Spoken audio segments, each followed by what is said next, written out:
वहीं मणिपुर के मुद्दे पर संसद में सरकार के खिलाफ अविश्वास प्रस्ताव लाने पर विपक्षी दलों की बैठक में चर्चा हुई। हालांकि इस मामले पर अभी कोई फैसला नहीं हुआ है। अगर विपक्ष सरकार के खिलाफ अविश्वास प्रस्ताव लाती है तो मोदी सरकार पर इसका क्या असर पड़ेगा?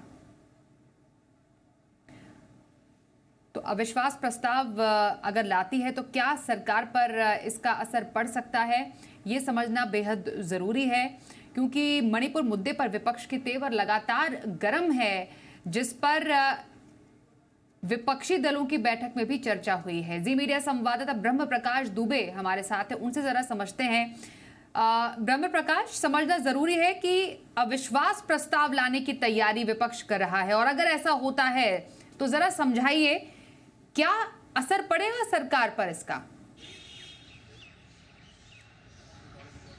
बिल्कुल स्वाति, देखिए इससे पहले 2014 में जब एनडीए की सरकार आई थी तो 2018-19 में भी विपक्ष की तरफ से एक अविश्वास प्रस्ताव लाया गया था, लेकिन उस अविश्वास प्रस्ताव का कोई मतलब नहीं हुआ, क्योंकि देखिए स्पष्ट बहुमत है बीजेपी को। 2014 में जब सरकार बनी थी तब भी बहुमत था, और 2019 में जब से पार्टी जीत के आई 300 से ज़्यादा सीटें हैं बीजेपी के पास और एनडीए के पास तो इससे ज़्यादा नंबर है, और बहुमत के लिए सरकार को 273 जो है लोकसभा में चाहिए होता है। लिहाजा सरकार के पास संख्या बल पर्याप्त है और पर्याप्त से कहीं ज्यादा है।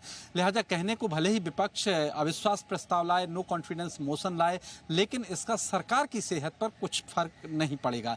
लेकिन एक जरूर है कि इसके बहाने विपक्ष एक मैसेज देने की कोशिश करता है जनता में कि देखिए ये मसला है और इस मसले में सरकार नाकामयाब रही है, लिहाजा इस सरकार में अविश्वास जताते हुए हम एक नो कॉन्फिडेंस मोशन ला रहे हैं। तो एक ये मैसेज देने की कोशिश होती है, जनता के बीच एक परसेप्शन बनाने की कोशिश होती है।